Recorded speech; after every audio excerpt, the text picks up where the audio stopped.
Quiero que puedas abrir tu Biblia en el libro de Hechos, capítulo 4.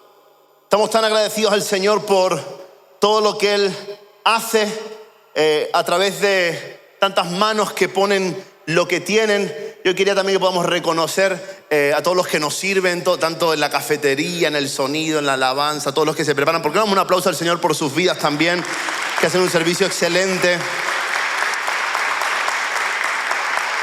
Y hoy cuando nosotros comenzamos la reunión un poquito antes, les preguntaba, bueno, ¿qué quieres que Dios haga hoy en esta reunión, en tu vida o en la reunión? Y me gustó porque lo que cada uno de los servidores dijo tenía que ver con otras personas, con que Dios haga algo en ti y en mí. Y qué bueno es cuando hay gente que sirve al Señor pensando en el otro. Eso es una demostración práctica de cuánto el Señor nos ama.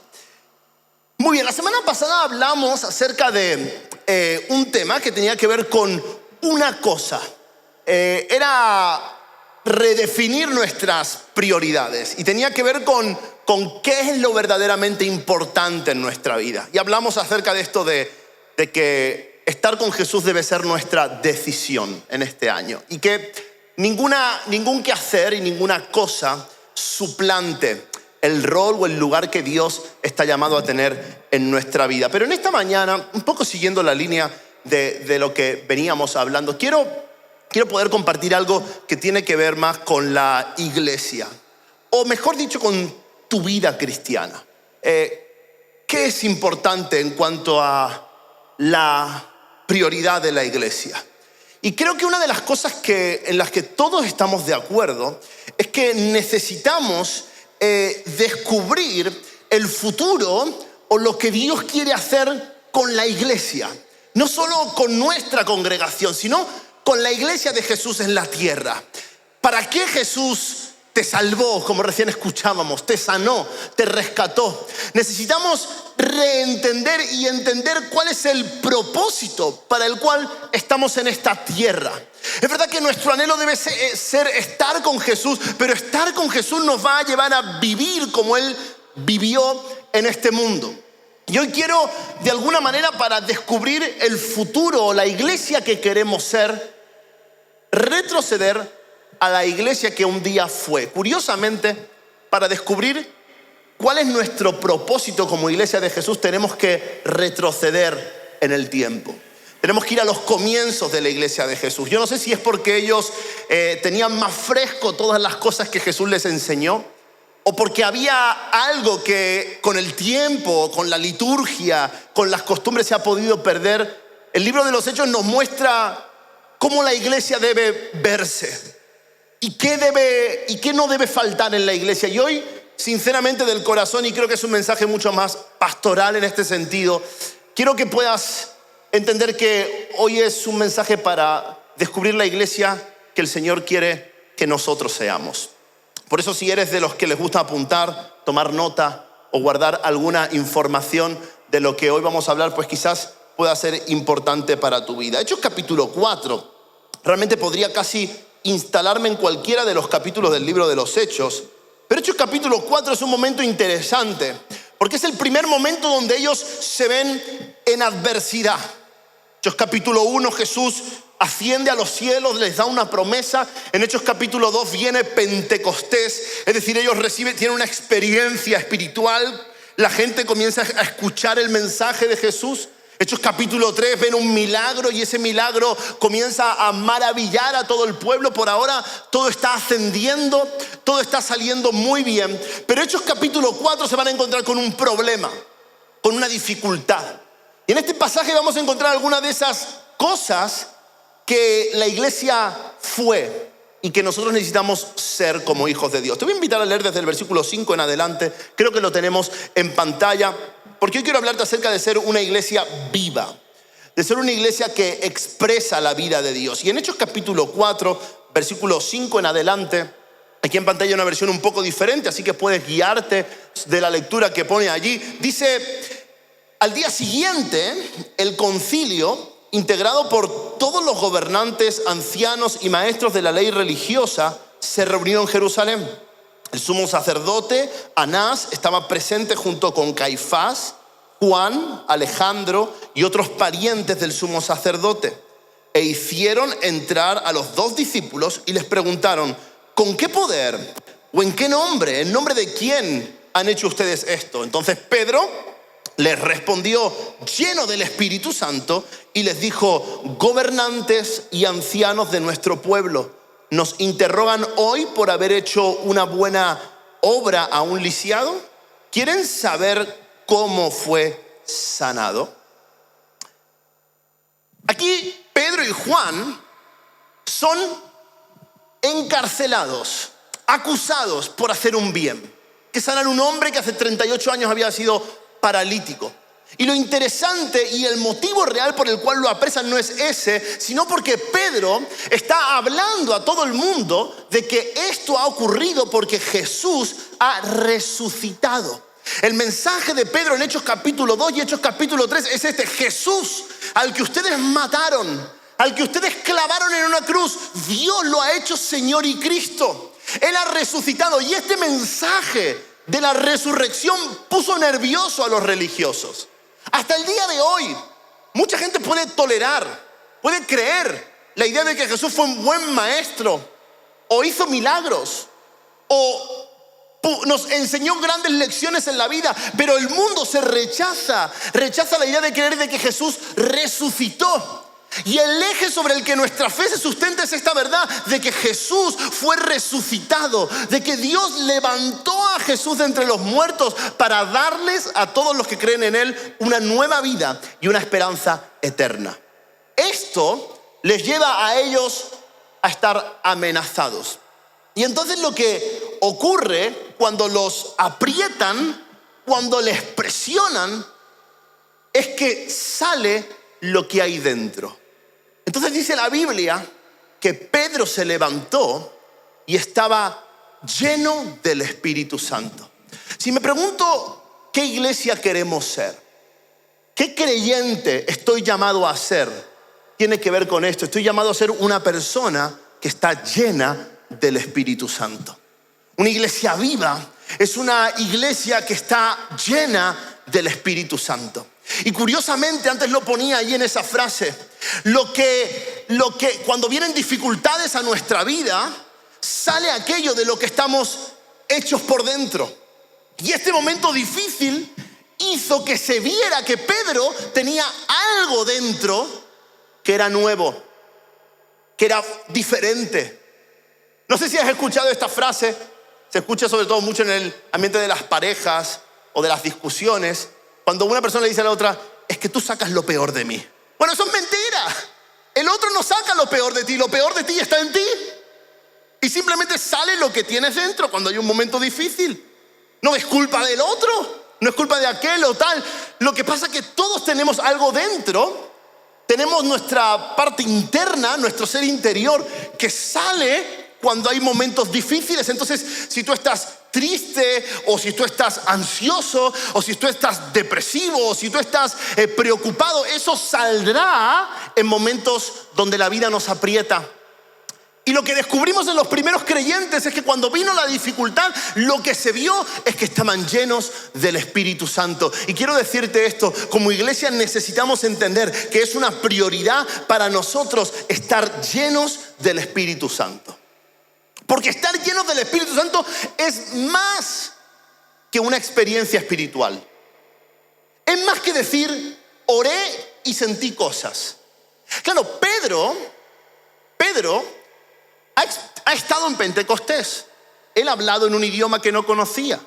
Él ha visto un viento que sacudía la habitación en la que estaban reunidos. Él ha visto lenguas repartidas como de fuego. Él ha tenido una experiencia espiritual. Pero el Espíritu Santo no vino a él para que sintiera una experiencia espiritual. Él vino para transformarlo por dentro. ¿Y por qué te puedo decir esto? Porque solo 50 días atrás, en otra situación difícil, Pedro hizo algo completamente opuesto. Estaba en el patio del sumo sacerdote cuando Jesús estaba siendo crucificado. Y mientras se calentaba en un fuego en el que no estaba llamado a estar, una persona le dijo: tú estabas con el Galileo. Y Pedro dijo: a ese hombre no lo conozco. no sé de qué me hablas. El hombre que traicionó a Jesús 5 semanas antes. El hombre que dentro de su corazón tenía temores, miedos, prejuicios. Y en el momento difícil lo que salió fue negar a aquel que le estaba cambiando la vida. Ese mismo hombre, unas semanas después, ahora en el momento difícil, en otra hoguera, en otro patio, de repente cuando la vida le aprieta, lo que sale es que ahora está lleno del Espíritu Santo. Y quiero decir esto porque la vida traerá situaciones difíciles, el año traerá semanas complicadas, pero si somos personas que han cultivado una relación con el Espíritu Santo, que están llenos del Espíritu de Dios, entonces en los momentos difíciles saldrá a brotar de ti más del Espíritu Santo. Pedro, lleno del Espíritu Santo, dijo: ¿quieren saber cómo este hombre fue sanado? Necesito que como iglesia redefinamos esto. Redefinamos lo que realmente es ser llenos del Espíritu Santo, porque Jesús le dijo: ustedes recibiréis poder cuando el Espíritu Santo venga sobre vosotros, y entonces me seréis testigos, hablaréis de mí, podréis llegar hasta la misma muerte, o sea, daréis mi vida por mí. Y ser lleno del Espíritu Santo tiene que ver con esto, con enfrentar las dificultades con valentía. Sabes, quizás tú no tienes todo el valor que se requiere, quizás en ti no está todo lo que se necesita para hacer la voluntad de Dios, para vivir agradando a Dios. Pero cuando eres lleno del Espíritu Santo, lo que hace es que el Espíritu Santo te hace una persona valiente, una persona osada.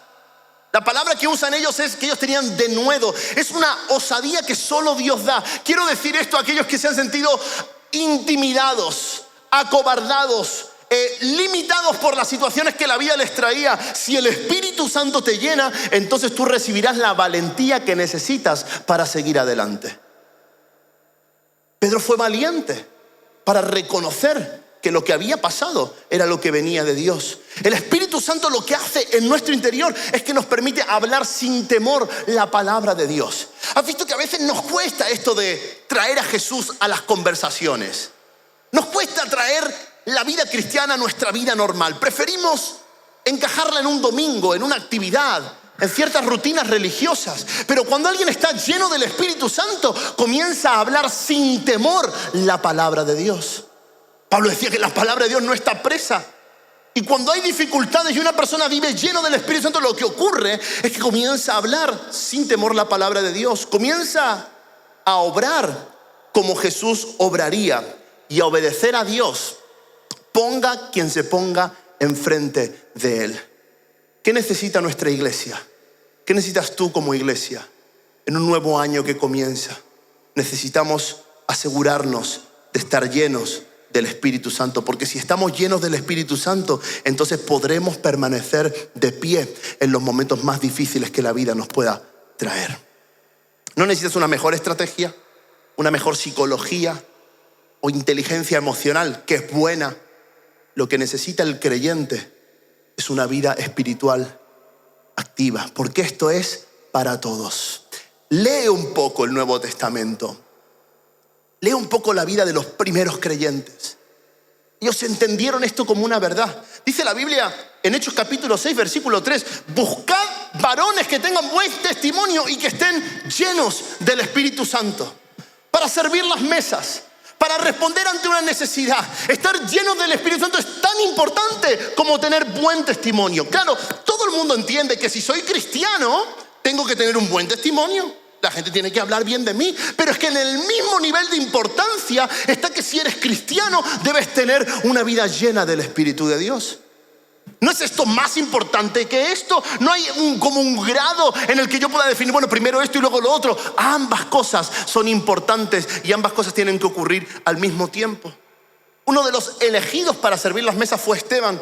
Capítulo 7, 55 dice: pero Esteban estaba lleno del Espíritu Santo y puso sus ojos en el cielo. Antes de morir se vio que ese hombre estaba lleno del Espíritu Santo. Pero lo puedes seguir leyendo, porque en Hechos capítulo 11 dice de Bernabé que era un varón bueno, lleno del Espíritu Santo y fe.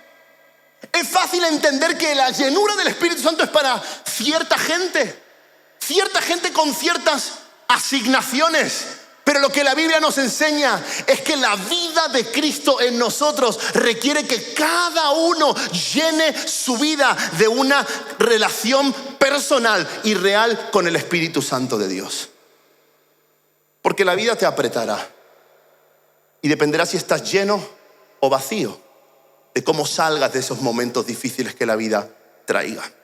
En segundo lugar, en Hechos capítulo 4, Pedro habla y dice en el versículo 10, déjenme decirles claramente, tanto a ustedes como a todo el pueblo de Israel, que fue sanado por el poderoso nombre de Jesucristo de Nazaret, el hombre a quien ustedes crucificaron, pero a quien Dios levantó de los muertos.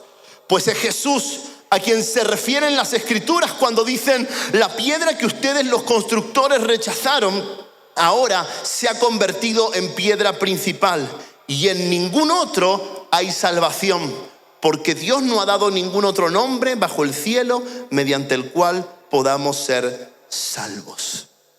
Lo que vemos en esta escena de opresión de la iglesia primitiva es que no solo Pedro muestra que está lleno del Espíritu Santo, sino que cuando un creyente está lleno del Espíritu Santo puede experimentar el poder que hay en el nombre de Jesús. Y lo que Pedro dice aquí es: oye, lo que ha pasado es por el poder que hay en el nombre de Jesús. Los religiosos querían ubicar a Jesús como un episodio de la historia, como algo que ya pasó, como el rey de los judíos que murió. Pero Pedro viene a anunciar que el nombre de Jesucristo de Nazaret, llamado Rey de los Judíos, crucificado, pero resucitado por Dios y hecho Señor y Cristo, ese mismo nombre que ellos creyeron dar por muerto y enterrado, todavía tiene poder. Y hay gente que esto le rechina y que le duele. Pero cuando hay alguien que está lleno del Espíritu Santo de Dios, lo que se da cuenta es de que todavía hay poder en el nombre de Jesús. Estamos llamados como iglesia a experimentar el poder que hay en el nombre de Jesús. Tú estás llamado a verlo. Yo estoy llamado a verlo. Hay poder en el nombre de Jesús. Pero esto no es como una fórmula mágica. No es como, bueno, ¿qué tengo que hacer para poder ver el poder de Dios? No. Lo que la Biblia nos dice es que Dios puso el nombre de Jesús en el lugar más alto. Esto significa que Jesús tiene la autoridad. Y los primeros creyentes se dieron cuenta de esto, de que el nombre de Jesús tenía poder, aunque Jesús ya no estuviera al lado de ellos. En Lucas capítulo 10, ellos dicen: los demonios se nos sujetan en tu nombre. Pero en Juan capítulo 14, Jesús les dice: y todo lo que pidierais al Padre en mi nombre lo haré. Y en Juan 16 dice: y todo lo que pidierais al Padre en mi nombre, Él os lo dará. ¿Qué significa esto de que hay poder en el nombre de Jesús? Que Dios hará su voluntad por su propio nombre y en su propio poder. Quiero decir que aquí hay algo con lo que a veces nos hemos equivocado. Quizás tú no, pero quizás otros sí. Y es usar este tipo de textos para que el nombre de Jesús funcione a mi favor. Pidierais lo que podéis pedir, cualquier cosa en mi nombre y yo os lo daré. Entonces, en el nombre de Jesús necesito un Lambo. En nombre de Jesús necesito este negocio o lo que sea. El nombre de Jesús no es algo que puedas usar en tu propio beneficio. El nombre de Jesús tiene que ver con esto, de que Dios hará por la obra de Jesús y en el nombre de Jesús lo que se requiera para que el plan de Dios se cumpla. Todo lo que pidierais al Padre conforme a su voluntad, Él os lo dará. Porque el propósito de la iglesia es poder reflejar a Cristo en un mundo que está perdido. Y para que eso ocurra necesitamos experimentar el poder que hay en el nombre de Jesús. Esta es una realidad que ellos vivieron una y otra vez. Pero es una realidad mucho más profunda. Quiero que vayas con tu Biblia a Efesios capítulo 1, verso 19. Ve porque no está en pantalla. Así que Efesios capítulo 1, verso 19. Pablo ora por la iglesia y él dice: pido en oración que ustedes entiendan la increíble grandeza del poder de Dios para nosotros, los que creemos en Él. Es el mismo poder que levantó a Cristo de los muertos y lo sentó en el lugar de honor a la derecha de Dios en los lugares celestiales. Ahora Cristo está muy por encima de todo. Sean gobernantes o autoridades o poderes o dominios o cualquier otra cosa, no solo en este mundo, sino también en el mundo que vendrá.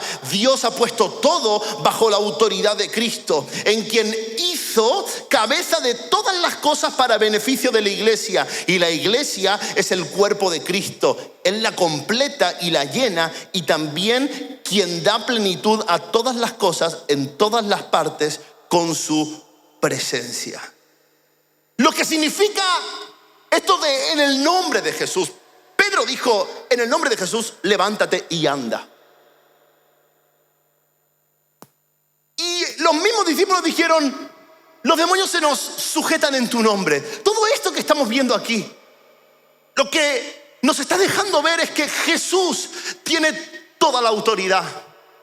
Y Efesios capítulo 1 nos dice que Pablo ora para que podamos entender esto, que Cristo está muy por encima de todo. ¿Qué es entender que hay poder en el nombre de Jesús? Que Jesús está por encima de cualquier situación, de todo lo que te pueda preocupar, de todo lo que te pueda afanar, de todo lo que te pueda atribular. Jesús está por encima de todo.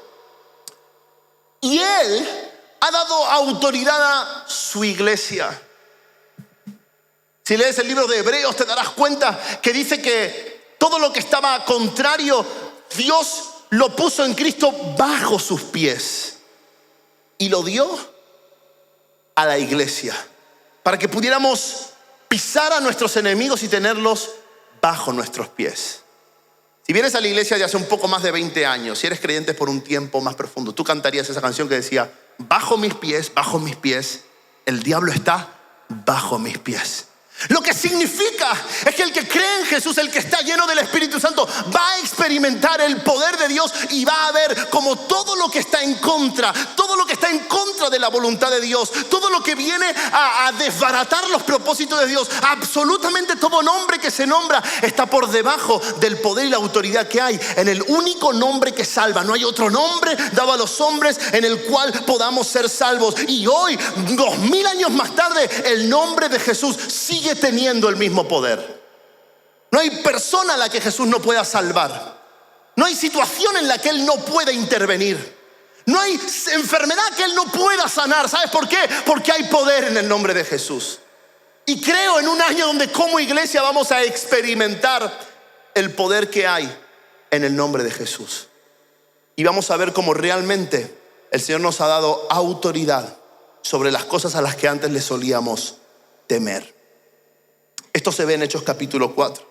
Pero luego en el versículo 23, y quiero avanzar porque sé que no voy a llegar a todo lo que quiero decir, así que versículo 23 de Hechos capítulo 4 sigue relatando lo que ocurre y dice, tan pronto como quedaron libres, Pedro y Juan volvieron a donde estaban los demás creyentes y les contaron lo que los sacerdotes principales y los ancianos les habían dicho.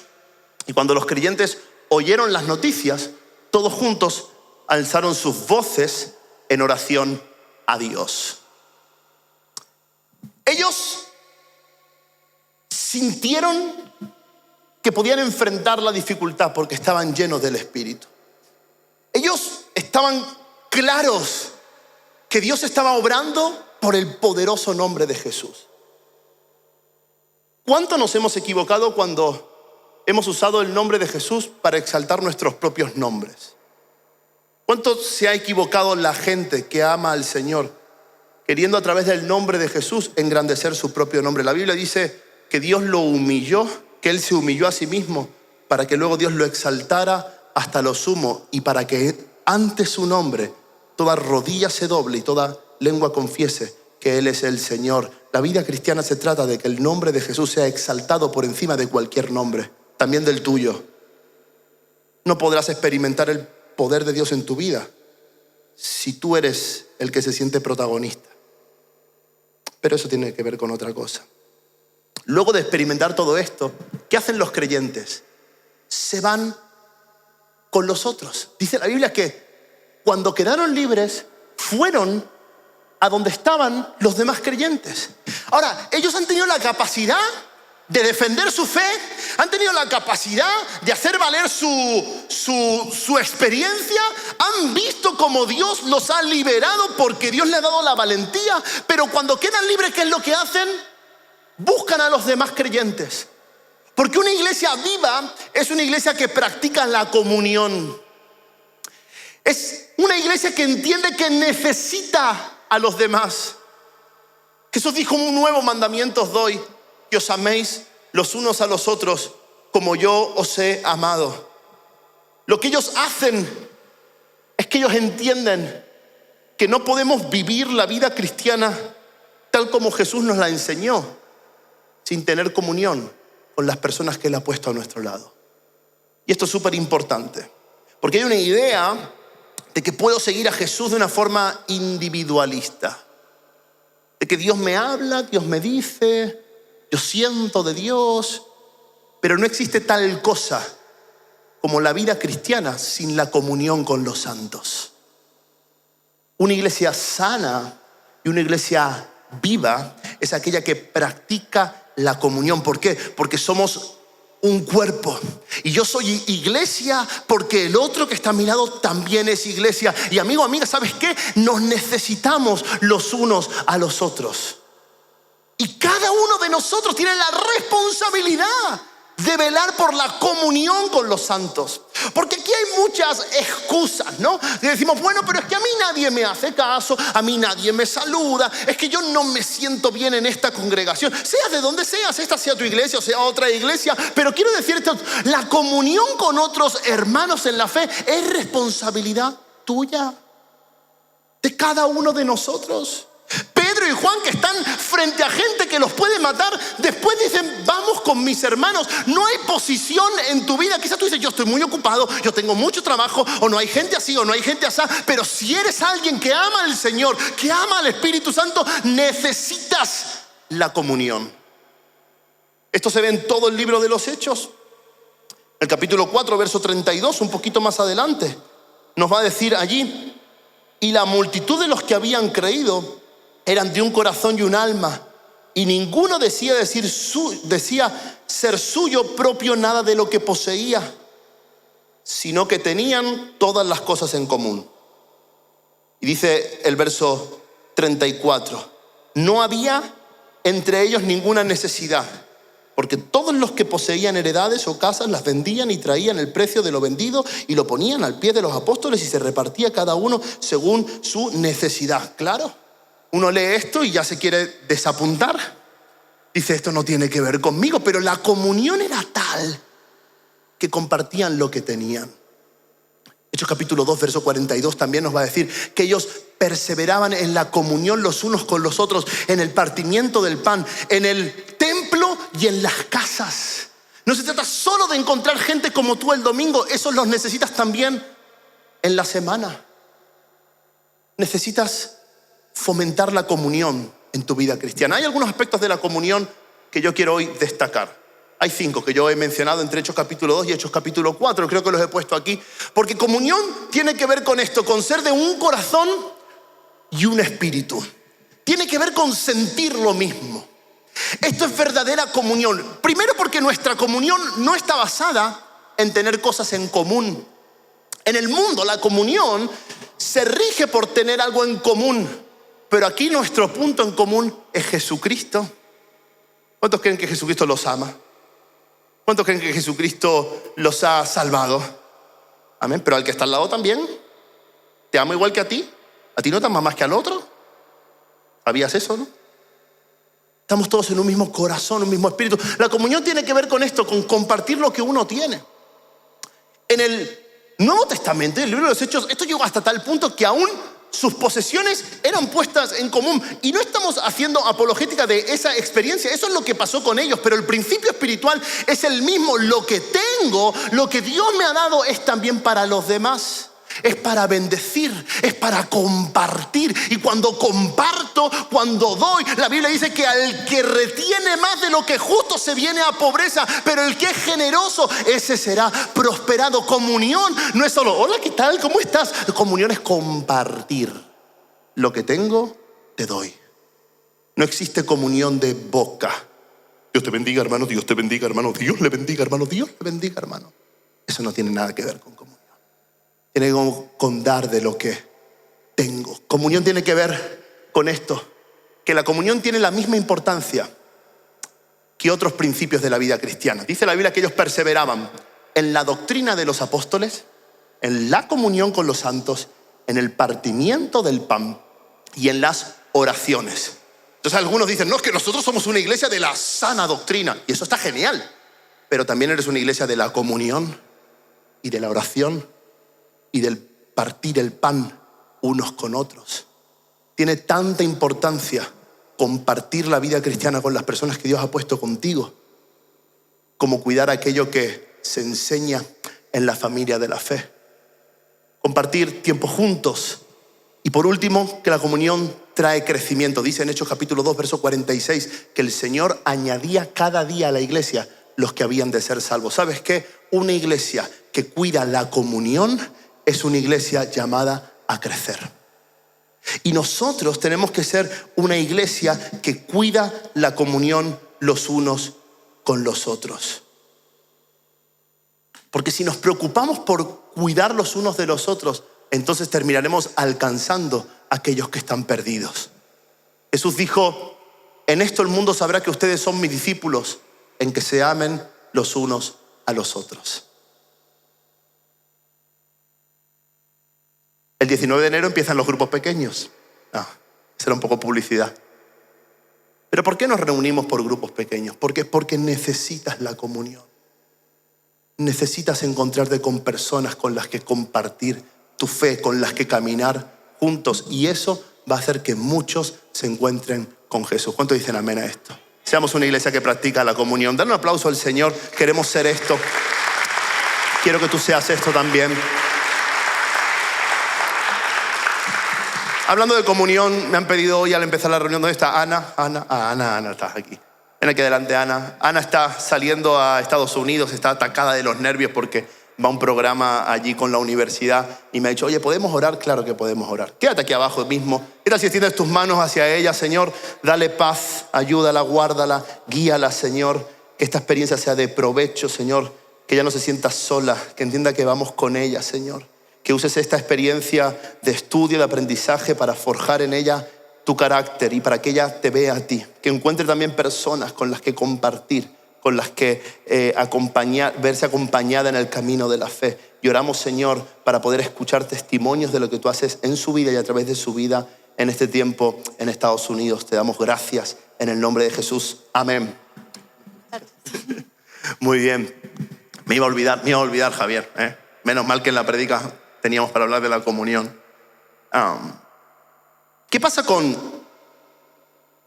el libro de los Hechos y con este pasaje? Mira, lo que ocurre en el versículo 29 de Hechos capítulo 4. Si tienes tu Biblia, estamos finalizando en este punto Hechos capítulo 4, verso 29. Ellos van con los suyos, se refugian en la comunidad, se refugian con sus hermanos y ¿saben lo que empiezan a hacer? Comienzan a orar juntos. Qué bueno es esto de orar juntos. Tú necesitas orar solo en casa, pero necesitas orar junto a otras personas. Donde 2 o 3 se pusieran de acuerdo. Necesitas orar y puesto de acuerdo con el otro. Eso es unidad. Eso es dejar a un lado mi criterio, mi pensamiento para llegar a un punto mejor. Hay un término que hoy se usa muchísimo que es la sinergia. Es decir, vamos a juntarnos para llegar a un solo punto. Todos se juntan y comienzan a orar. Y ellos comienzan a orar exaltando al Señor. Es una oración preciosa la que hacen en Hechos capítulo 4. Y la oración termina de la siguiente manera, 4:29. Y ahora, Señor, escucha sus amenazas y danos a nosotros, tus siervos, mucho valor para predicar tu palabra. Y extiende tu mano con poder sanador para que se hagan señales milagrosas y maravillosas por medio del nombre de tu santo siervo Jesús. Fíjate cómo era esta gente. A ver, Pedro acaba de estar siendo juzgado y casi amenazado de muerte por predicar la palabra y por sanar a un enfermo. Esas dos razones le estaban llevando a Pedro a vivir bajo un riesgo, bajo una amenaza. Y cuando él va a orar con la gente que es su comunidad, él no ora para decir, Señor, detén a los sacerdotes. Él no ora para decir, Señor, que se acabe el problema. ¿Cuántas veces, hermanos, oramos así? Que se acabe el problema, que se solucione esto, que ya no esté más enfermo, que ya no esté más solo, que ya no esté... Y a ver, no hay nada de malo en orar así, pero no siempre es la mejor manera de orar. Lo que Pedro ora es, Señor, ahora mira sus amenazas. O sea, todo esto que me está pasando, todo esto que nos está ocurriendo, vamos, encárgate tú, te lo dejo. ¿Cuánto necesitas aprender esto en este año? Decir, Señor, todo esto que me pasa, te lo dejo. Mira sus amenazas. Mira lo que me está pasando. Echad vuestra ansiedad sobre el Señor y Él cuidará vuestros corazones. Entiende esto. No está mal orar para que las cosas se arreglen, pero es mucho mejor orar para que el Señor se encargue. Que se haga tu voluntad y no la mía. Como en el cielo, así también en la tierra. Señor, mira sus amenazas. Y entonces sigue la oración y concede. Aquí le va a pedir algo, porque podemos pedir cosas a Dios. Dice, concede. Digo conmigo, concede. Concede o danos a nosotros valor para predicar. ¿Pedro tenía valor? Hasta el momento, ¿tenía valor? Sí, él había tenido valor, pero ahora dice, dame valor, dame más valentía. Yo he podido enfrentar esto una vez, pero ¿sabes qué? Necesito más de tu valentía. Quizás tú necesitas más valor para enfrentar lo que te viene. Quizás necesitas al Señor decirle, mira, tú te encargas de lo que me pasa y a mí me das más valentía, más fe, más osadía, más arrojo, más determinación. La vida cristiana se trata de eso, de enfrentarnos a las cosas que el mundo trae, que en el mundo vienen, y enfrentarlas con el valor que solo Dios puede darnos. Dame valor para seguir predicando. Dame valor para seguir sanando enfermos. Y luego le dice, y sigue sanando gente. Por sanar gente él va a ir a la cárcel, pero él dice, esta es tu voluntad y yo quiero que se haga. Una iglesia que vive en el Espíritu es una iglesia que no pide por cosas que se solucionen, piden para que Dios cumpla su propósito. Y nuestro llamado como iglesia y como hijo de Dios es enfocar y alinear nuestra vida en el propósito de Dios para con las naciones de la tierra. Es el tiempo de enfocarte en el propósito. El propósito no es que te vaya mejor. El propósito no es tener más. El propósito no es estar tranquilo. El propósito es que Cristo sea glorificado. Nos enfocamos en el propósito. Si queremos ser una iglesia que vive de acuerdo a su esencia, nos enfocamos en su propósito. Y yo estaba pensando en esto esta mañana y estaba orando por cada uno de nosotros. Y yo me hacía esta pregunta, ¿qué pasaría si en vez de pedir por soluciones inmediatas, pedimos por una valentía mayor? ¿Qué pasaría si el Señor nos hace más valientes de lo que somos? Yo no digo que tú no seas valiente. Yo no digo que tú no hayas compartido tu fe, que tú no estés haciendo la voluntad de Dios. Seguramente lo haces. Pero ¿qué pasa si eso se aumenta? ¿Qué pasa si se aumenta el valor, la determinación por ver los planes de Dios cumplidos en este tiempo? Lo que pasará es que veremos a Dios extender su mano para seguir sanando, para seguir trayendo salvación y para que su obra llegue a la conclusión de lo que Él quiere hacer. Necesitamos ser una iglesia enfocada en su propósito. Amén. ¿Terminamos con esto? Una cosa más, no terminamos. Son los privilegios de tener micrófono. No, va a subir Natalia, así me ayuda a terminar. Hechos capítulo 4, verso 31. Dice, y cuando hubieron orado... Esto es bueno porque las oraciones empiezan y terminan, ¿sabes? Tampoco se trata de hacerla interminable. Empiezas, terminas. Cuando hubieron orado,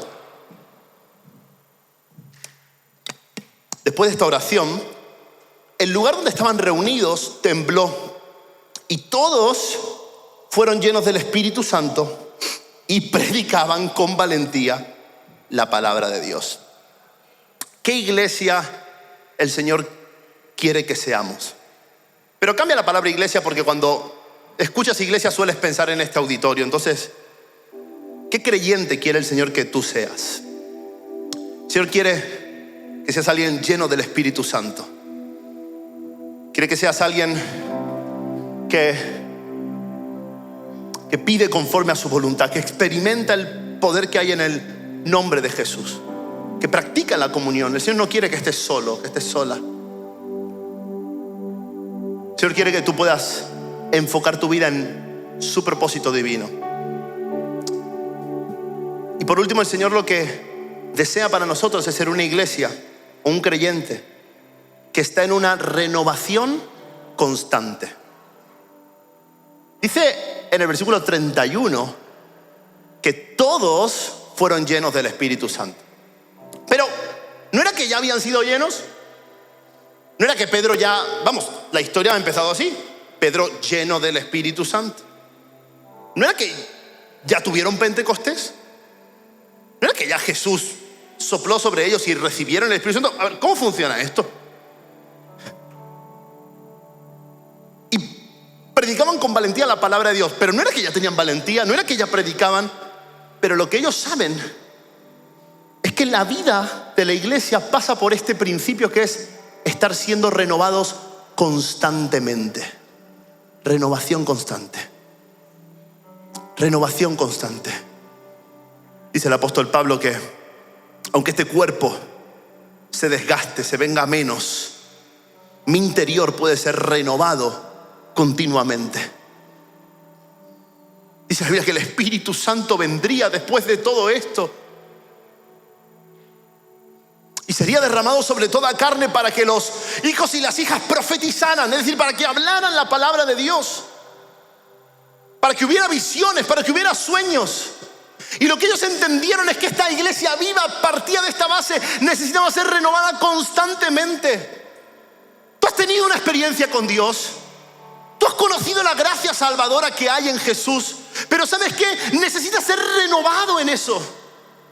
Quizás has visto el poder de Dios.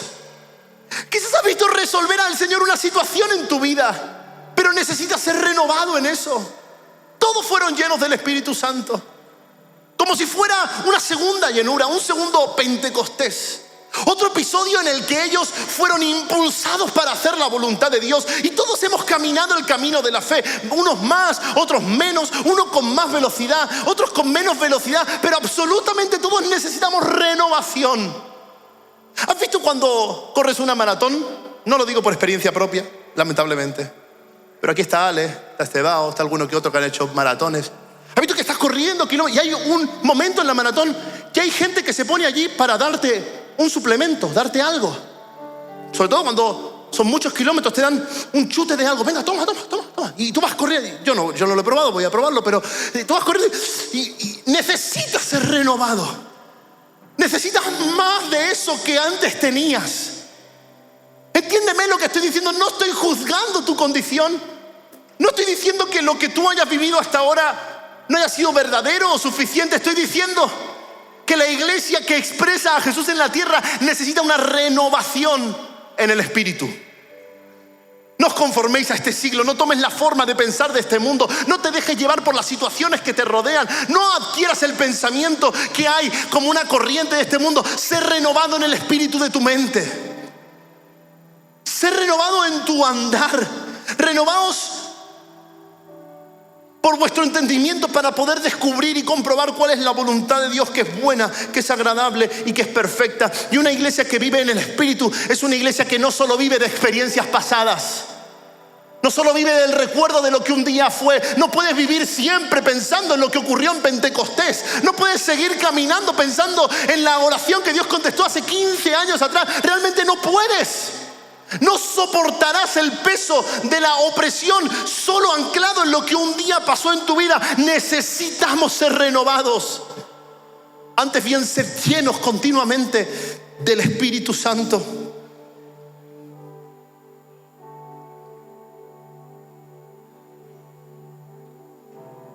Cuando buscamos esto,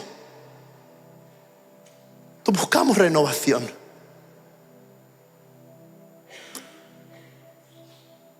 Nuestra ciudad necesita una iglesia renovada, con una unción fresca. Necesitamos poder venir a este lugar y decir: ¿sabes qué? Dios está aquí. Yo no entiendo mucho lo que está pasando. Yo quizás no creo en todo lo que se dice, pero puedo ver que Dios está aquí. Y cuando hay gente que busca ser renovado en el espíritu, ocurren manifestaciones. Hay cosas visibles que pueden hacer notorio un momento profundamente importante. En Pentecostés fue un viento, un ruido, lenguas como de fuego repartidas como señal. Aquí, Hechos 4, un temblor que sacude el edificio. Hay una forma visible de ver que algo está pasando. Y cuando un creyente busca renovación del espíritu, no se conforma con lo que un día pasó, empezarás a ver cosas que Dios puede hacer. Cosas que van a hacer evidentes la presencia de Dios en medio nuestro. Pero para eso tenemos que estar con este anhelo en el corazón, decirle: Señor, renuévame una vez más. Lléname con tu espíritu. Llénanos, Jesús. Porque la promesa, Señor, es para todos. Envía tu Espíritu Santo, que mora en nosotros, que reside en nosotros por la fe, que es el sello que hay en nuestro corazón para recordarnos que somos adoptados como hijos e hijas de Dios. Pero hoy pedimos que eso que está en nosotros nos desborde, nos sacuda por dentro. Oramos para ser llenos del Espíritu, para poder tratar bien a las personas que nos rodean, para que los frutos del Espíritu sean evidentes en nuestra manera de vivir.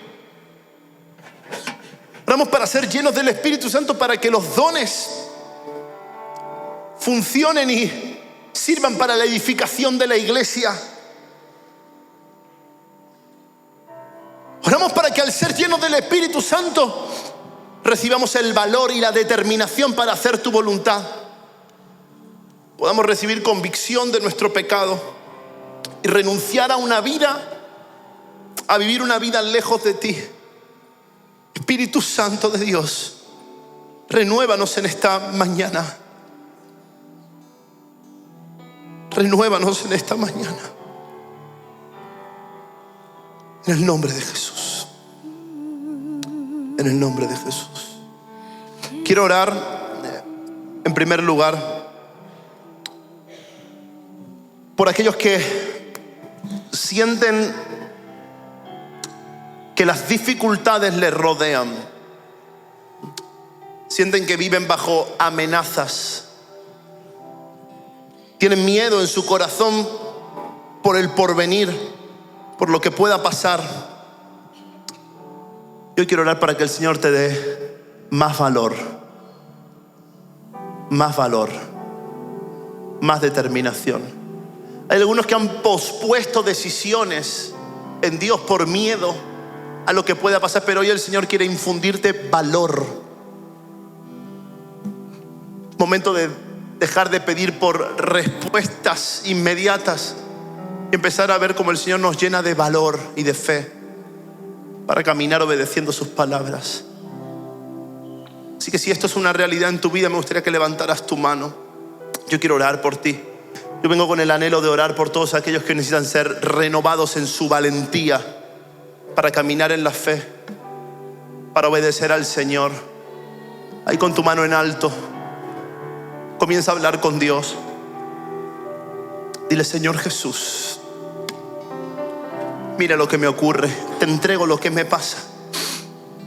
Dame valor para predicar tu palabra. Dame valor para enfocarme en tu propósito, para no distraerme con cosas superfluas, sino poder enfocarme en lo que realmente es importante. Dame valor para decir que no a aquellas cosas que me interrumpen en el camino y decir que sí a tu voluntad. Danos valor, Señor, para anunciar tu nombre a cada persona que nos rodea. Lo pedimos en el nombre de Jesús. Lo pedimos en el nombre de Jesús.